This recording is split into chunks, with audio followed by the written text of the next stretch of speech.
Thank you for joining us today. My name is Samira Tilley, Industry Marketing Manager at Assemble Systems.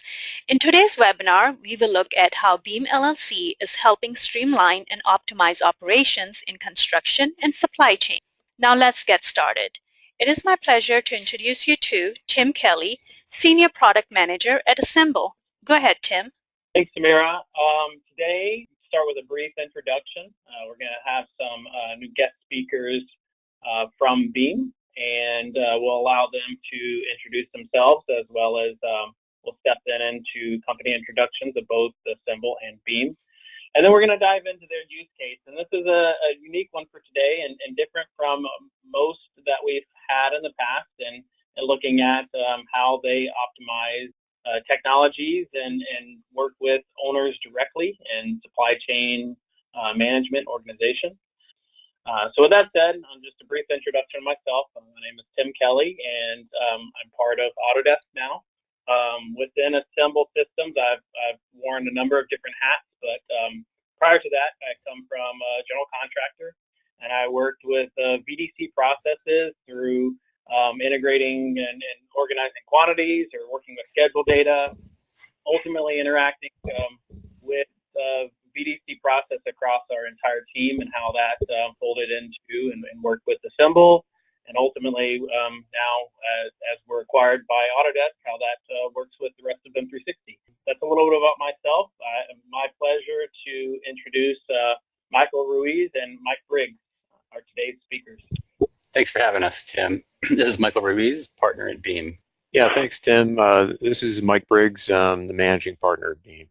Hey, just wanted to introduce ourselves to everybody, just a brief orientation to who we are. We're an organization that tries to optimize the capital asset lifecycle for all of our clients.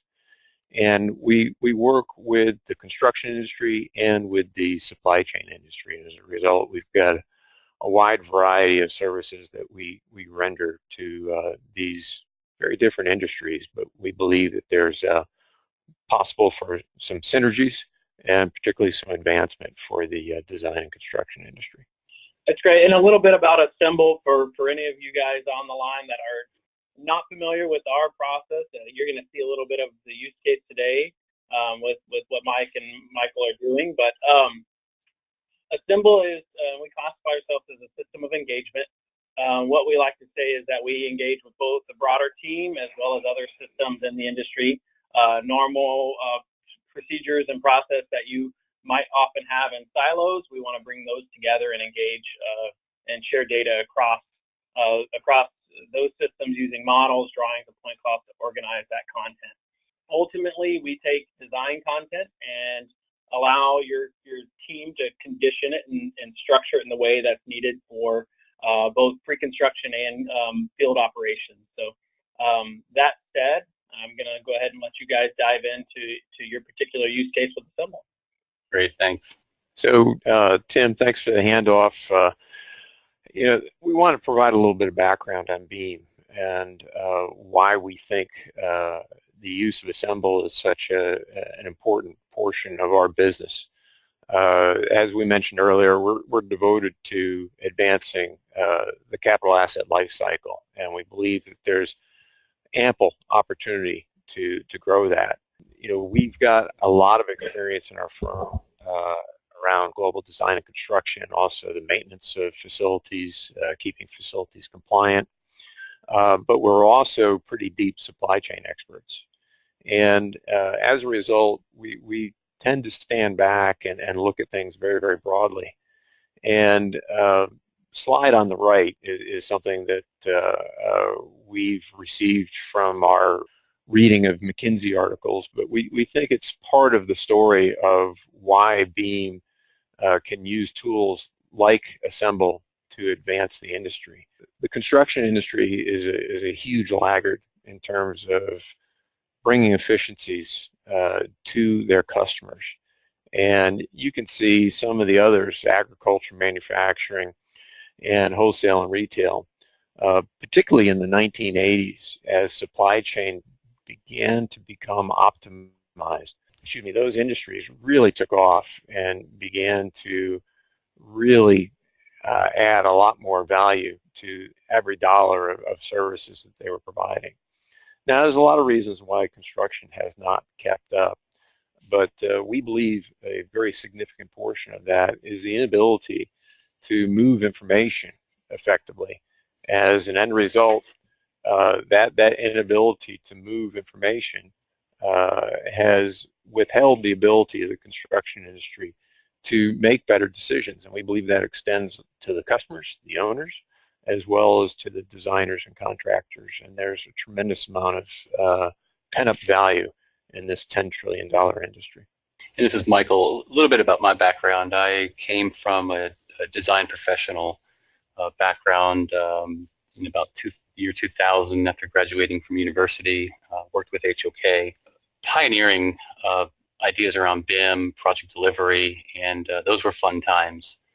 And we're at 15 years afterwards, and we're still, seeing deficiencies in what I'll call information exchange. We will be talking about how Assemble has changed that. This afternoon, actually throughout the week, I've attended conferences about technology within AECO, and just profound lack, in my opinion, about the ability to trade information back and forth from programming through design, construction, and operations. And BEAM was formed really to heal a lot of that in what we do from the owner side, wanting to propagate data through the design and construction process. And I think with some of the very fundamental things we're talking about today, you'll see how Assemble has really helped us. And just really quick, as you jump into the next slide, you talked a little bit about the $10 trillion industry. One of the interesting pieces in that, if you look at numbers, is how little general contractors and the construction industry as a whole invest of that $10 trillion industry invest into technology. It's a staggering low number. So these are the core parts of our business, things that we have focused on over the years. It became real obvious to us that if you take apart the life cycle of any project, that there were some areas that could be broken off, discussed, and implemented. Things as early in projects, from determining a program and validating that through cost, ideas around schedule validation. These are things that we believe have data behind them, have people behind them, and can be can give us the ability to tell a story in that validation sequence. Cost analysis, another one. Many things within the BIM, they can start to tell stories around space, systems, and assets. We formed a structure around that in our practice, as well as cost segregation, and the ability to look at QTO and expand that into ideas of comprehensive identification of very specialized equipment that our owners are using within their facilities. And then, of course, asset handover, I think, as a byproduct of all of that, is the culmination of a design move to the contractor, to all the suppliers, vendors who get involved and can facilitate providing data along the way. So these are just four things that we wanted to point out that we do in our business, but certainly are driving efficiencies with the use of Assemble. Mike, you mentioned last week that I thought it was really important that our production time in some of our work has been facilitated greatly by the consequence of shifting what we were doing in our old process, and we want to be open and very transparent about the use of Assemble and how it's facilitating our work. Historically, even 10 years back, when we were exploring ideas around BIM, Microsoft Access, Microsoft Excel, we saw a tremendous amount of models coming in from our teams, our consultants. We had ability to take data out of the model, investigate it, create databases, and subsequently spreadsheets. And those spreadsheets and databases will ultimately become a form of documentation that we have to sift through and report on, whether that was internally for ourselves to understand the story behind the building process, or a report that we would issue to our client, our owner. And I'm not even talking about any change that would have occurred because then that would cause a tremendous amount of labor in taking each model, each version, and running through a sequence again to identify any values that exceeded our benchmark predictions that we had thought through during our project planning phase, as well as our project execution plan strategy. That worked for a while. Then we started to think, how can things be different?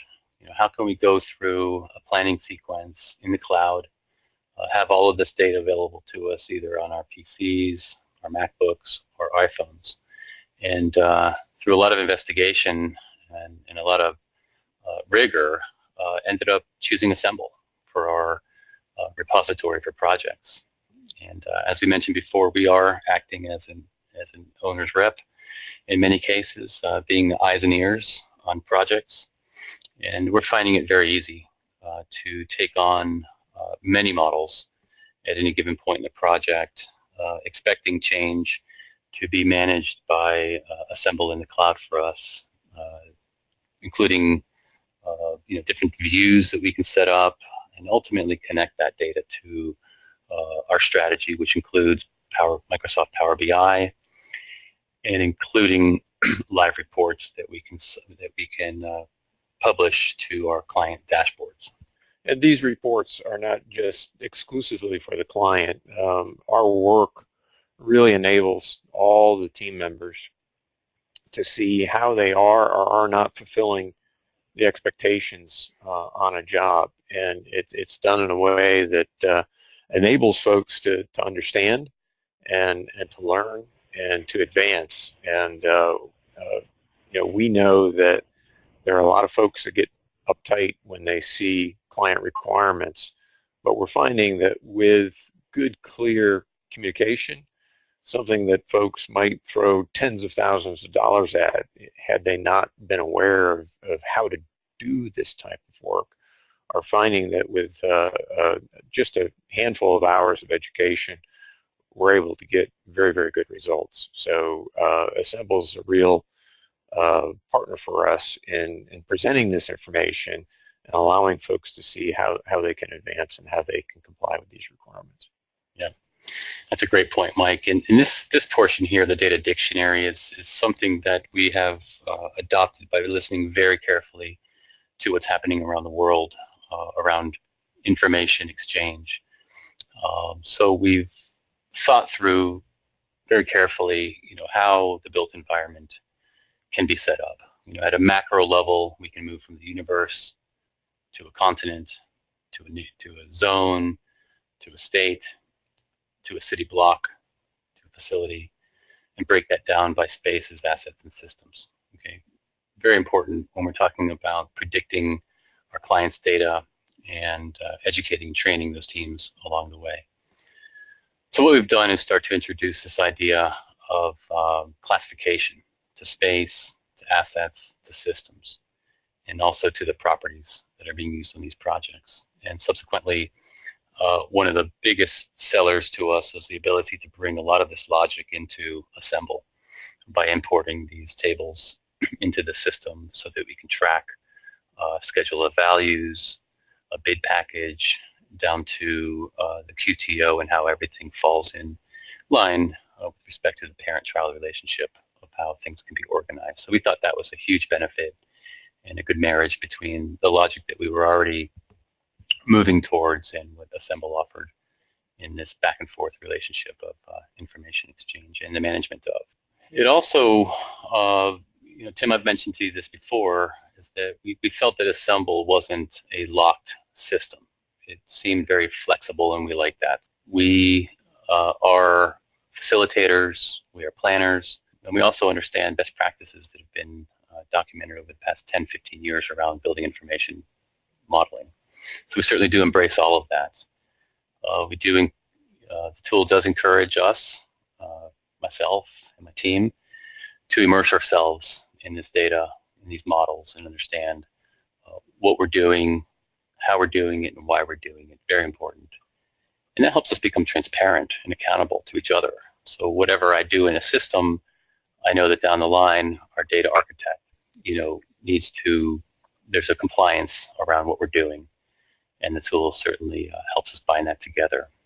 The assembly code templates, as I mentioned before, is key to drive data from the field to our systems and now to our reporting, as well as how we look at attributes and properties in the way that we categorize that through the report.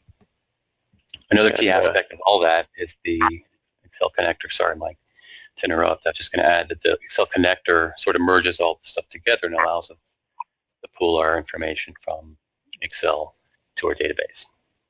And Michael mentioned honoring best practices in modeling, but we also simultaneously mentioned our data architect, who's just an absolute key member of our organization.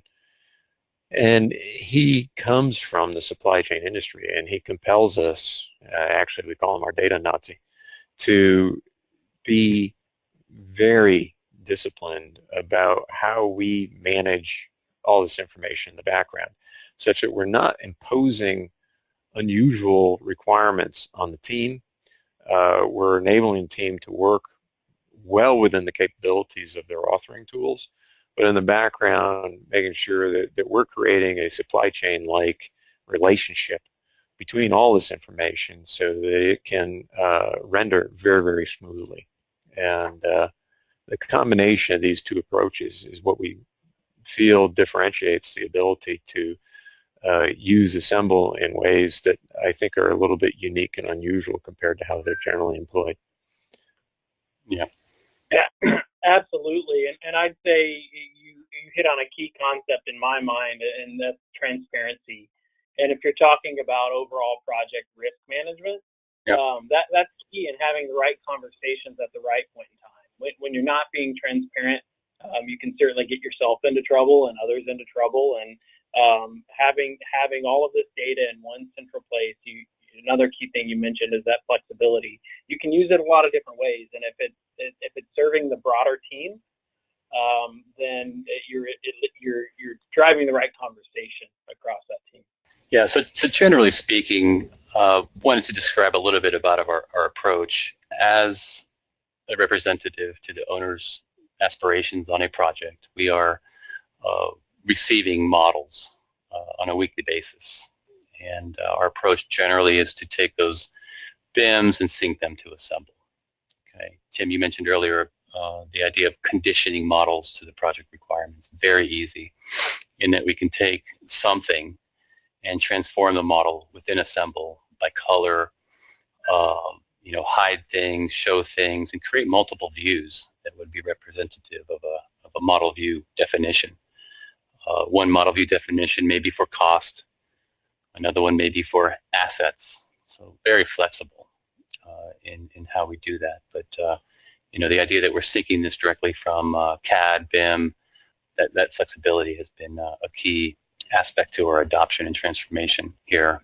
As Mike mentioned, from a data architecture standpoint, we have a system set up in the background, and conditioning the model in a very predictive way from Assemble to Excel, I think helps us move data rapidly back and forth on a weekly basis, if not daily basis, giving us an ability to churn through and rip through many models at once.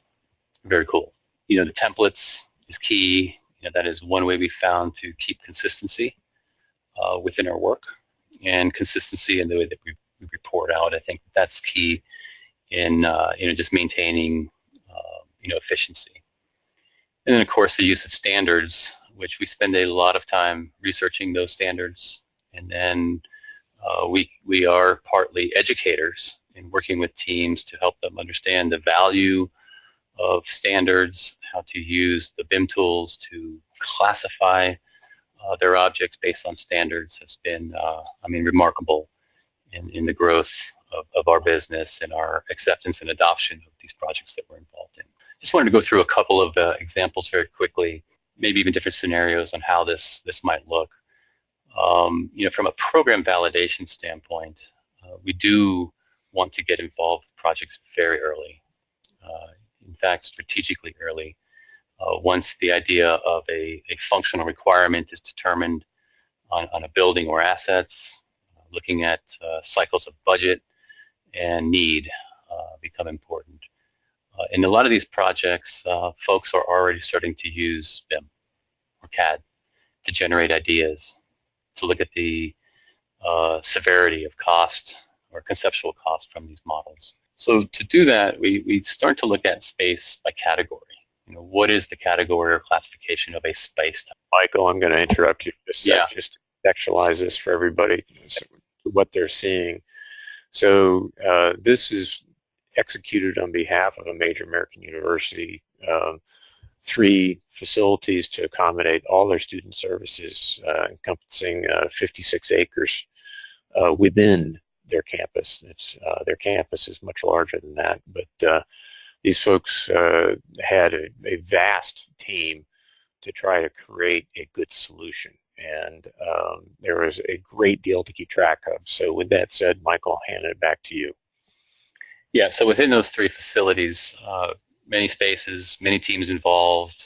We had a design team, contractor, owner's representation, finance, just a whole lot of people involved that had to make decisions early and fast on these projects. So, compartmentalizing what would otherwise be a very complex series of rooms and facilities, we broke it down in a very logical way so that we can start to look at the effect of these designs departmentally, look at square footage as they relate to departments, unique client codes that would facilitate capital planning and space management, the room numbers, etc. So lots of data very early in the project, funneling through Assemble on a weekly basis as these designs are being changed and modified. So again, as we discussed before, we can predict the information that's coming in.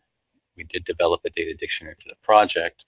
The graphics on the right are merely the data that's coming out of Assemble on a weekly basis. So we have a template for these reports, and we can start to investigate proportions of how departments are spread across 3 different buildings, take a look at square footage, and justify the requirement in how things are moving ahead towards the owner's goals. And one of the things to realize here is that the client's data dictionary extended to things as remote as compliance with the public regulators that they report to. This is a public university. So not only were the definitions in satisfaction of all users, the students, the professors, the folks trying to promote student life with regard to things is vast as the different clubs they belong to and football games and things of that nature, but also making sure that they could report back to the regulatory authorities who give them money and allow them to build these spaces. Hey, what's great here is that you are taking from program requirements and actually carrying that concept throughout design, using the data to analyze what's happening as that design evolves. And like you said, you're getting weekly updates to track that against the program space and those requirements. I think that's this is a very rich, data-rich approach that I think is, I don't know what other word to say than just fantastic the way this is analyzed and organized. But I'll ask a quick question before you move on. And I know that you guys are using custom tagging within Assemble to organize this data. As things evolve, how beneficial is it that those data sets carry forward version to version? Yeah, so the data dictionary includes tags that are to exist in the model, right? So each of the lists that we have here, all the space category, department, square footage, the unique client code, which happen to be FICOM for the university, and tag numbers, that's all data coming from design. So we don't really have to come in and assign any codes yet, but that's the beautiful thing about this, is that there was a requirement, compliance from the design team, so that we, from the owner side, can expect, if not predict, what's incoming. What's neat about this, Tim, is that the insight that we gain from data is much greater than something we can gain from just twirling a model on the screen. These BIMs are complex. There's about 235 rooms in total. It would be very difficult to analyze that without this, tracking and visual reporting style that we've adapted to. And then, anecdotally, very similar, different project, another country. We took a similar approach and are currently working with the construction team.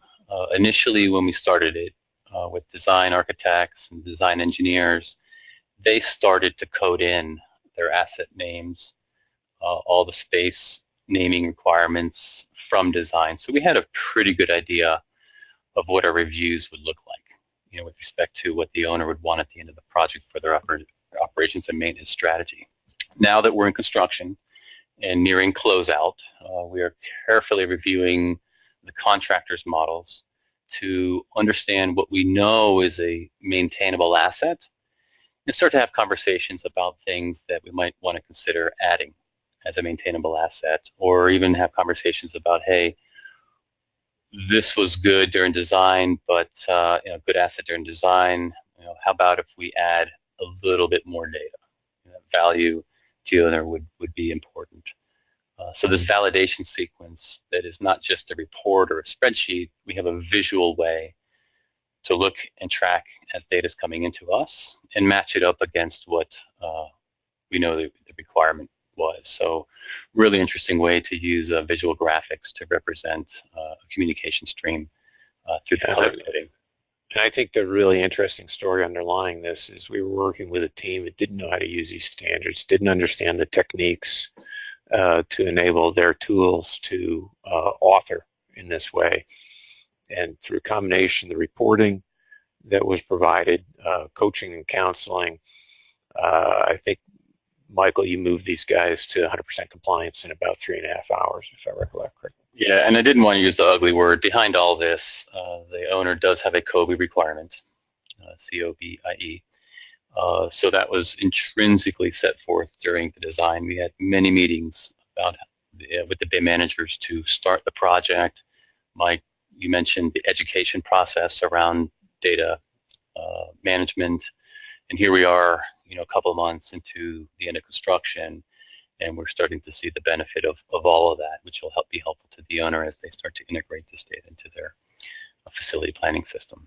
So another thing that we use this a great deal for is a service we call cost analysis. And cost analysis is a kissing cousin to estimating. But the purpose of this is to try to inform the client comprehensively about what it is that they're buying with regard to their overall portfolio. So Michael mentioned earlier definition of spaces, systems, and assets. These particular folks are involved in a very sophisticated pharmaceutical and organ manufacturing capability. And they really need to understand what their spaces, systems, and assets cost. And because it's a growing business, it's a growing need, it's an aging population that they're serving, and they foresee having a lot of facilities as time marches on. So we've been very, very careful working with how they choose to procure their projects, running parallel with that methodology, making sure that we're rolling up to good old-fashioned master format so that everyone understands the basis of the cost, and then running to their bid packages, running parallel with those. And this also enables them to more proficiently manage their payment application. And we believe as time marches on and the integration between this and how folks are employing field tools will enable the information and the money to flow faster throughout their capital projects. And we think this is a really essential piece of advancing supply chain as a underlying capability in the design and construction industry. Money moves very, very quickly in supply chains that are well integrated. And this industry is not good at moving money. And it's one of the things that we're motivated to do, because if we can make the money move quicker, construction as a whole will decrease in cost. And as we mentioned earlier, this is a $10 trillion industry. If we can knock down the cost of money, the cost of projects by 1 or 2%, we're talking hundreds of billions of dollars. So with this analysis, we move on to cost segregation. So a more deep explanation of cost segregation is anything that a business does to advance its processes. You have the ability to have a different allocation of tax for that. So a very typical project, we put up a speculative building for a developer, for example. They're going to depreciate that building over 39 years. By contrast, if you've got something that's absolutely devoted to your process and it's technology-based, you can depreciate that as quickly as 36 months. If it's what's referred to in the accounting schemas as plant equipment, depending on what your philosophy is, that could be anywhere from 60 to 99 months. So what does that mean? That means that you materially improve the client's cash flow.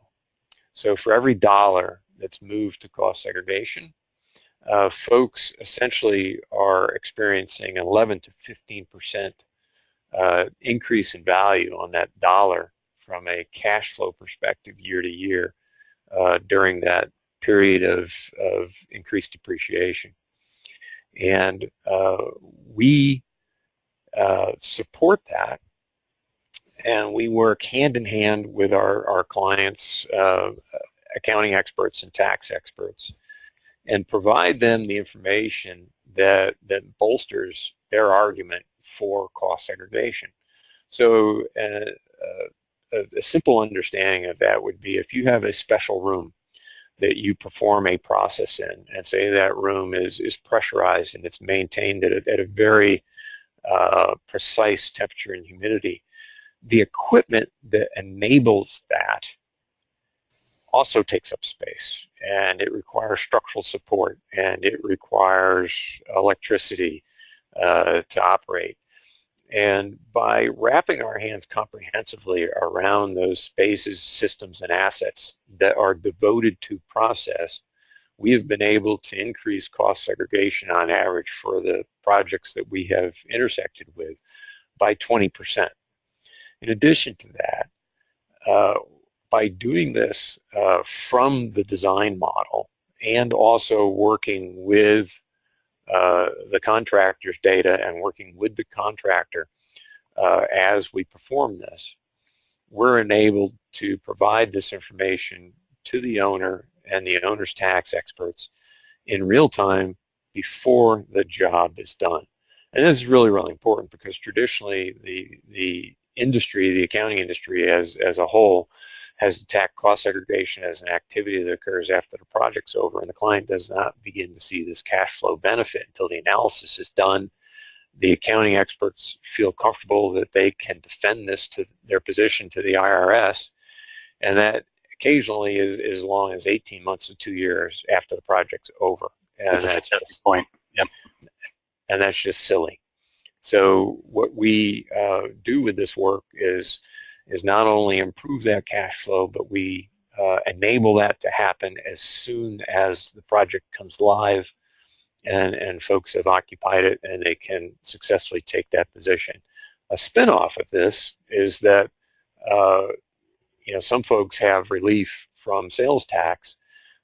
We have essentially found that this same data can be subdivided for the purposes of sales tax considerations. So, kind of a freebie that we've handed to our clients that also have a sales tax relief strategy that they can use this cost seg data to bolster that. So with that analysis, you start that as the design progresses. Is that, right. You're starting that as early as prior to breaking ground? Yes. Yes, absolutely. And by doing it on a portfolio basis and by doing it, from the owner's perspective, they can roll this analysis right into their financials. So if they've got something that's sitting on a relatively delicate balance for financial justification to move forward, and you can all of a sudden take 30 or 40% of the cost of the project and improve the cash flow by 11 to 15%, that quite often tips the scale. So for folks that are sophisticated suppliers to their owners, this is something that you could add to your bailiwick to be able to better assist your clients, better understand your clients, and advance their ability to justify capital projects. Yeah, absolutely. So this is probably too vague or too broad of a question, but if those on the call today are watching this and saying this would be fantastic to dive into, where would you suggest a good starting point is? Well, look at your portfolio of clients, and have you provided a capacity for process for your clients? And if the answer to that is yes, okay, did you help inform them of accelerated cash flow that could be available through consideration of cost segregation? And I'm sitting at a client site right now, and that is something that we're doing. And I've got folks on the finance side going, "Oh, yeah, that's a good idea. Let's look at that." So I'll be having a break off with the chief financial person after this call and reviewing what we think the attributes of their particular capital project are and how they might be able to treat those to improve the probability of going forward. Well, Mike and Michael, we really appreciate you guys taking the time to step through this. Use cases, and I said it at the beginning, but very unique with Assemble and how you guys are leveraging that data. I think it's something that others are definitely looking at ways to better leverage building information modeling in general to drive this sort of analysis. And certainly owners that are more sophisticated are looking at ways to do exactly what you're talking about here. And we really appreciate, I know it takes a lot to get this sort of content together to share, so we appreciate the time that you guys have taken to step through this and set this up for us. Beautiful. All right. Well, I want to give each of you a minute to add any closing thoughts that you have for our attendees. I'll start with Michael first. Michael. Yeah, I just keep it easy. There's enough things in this world that are hard, and I think one of the philosophies that Mike and I constantly talk about is how can we make our next year easier? How can we make our 5-year business plan into the next 5 years easier? And I think easier in a joking way might sound funny, but I'm really asking, how can we become more efficient? How can we work smarter? And I think that acquiring Assemble has certainly done that for our team. So just keep asking, how can we make what we do easier? And Mike, you're going to laugh, maybe even more fun. I always laugh at fun, Michael.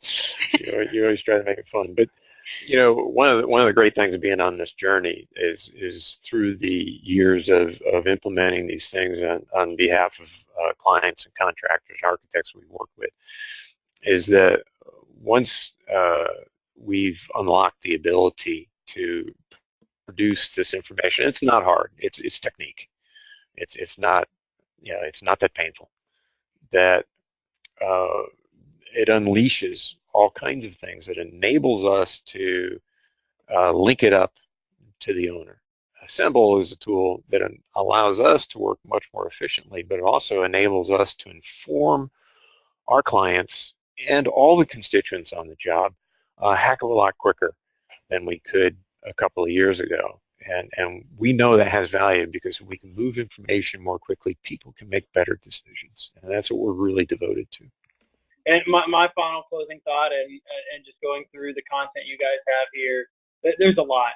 And you guys have certainly, from your experience and vast knowledge of supply chain management and all of the other efficiencies that have been seen across different industries, my suggestion for anyone looking to go through this is certainly start small.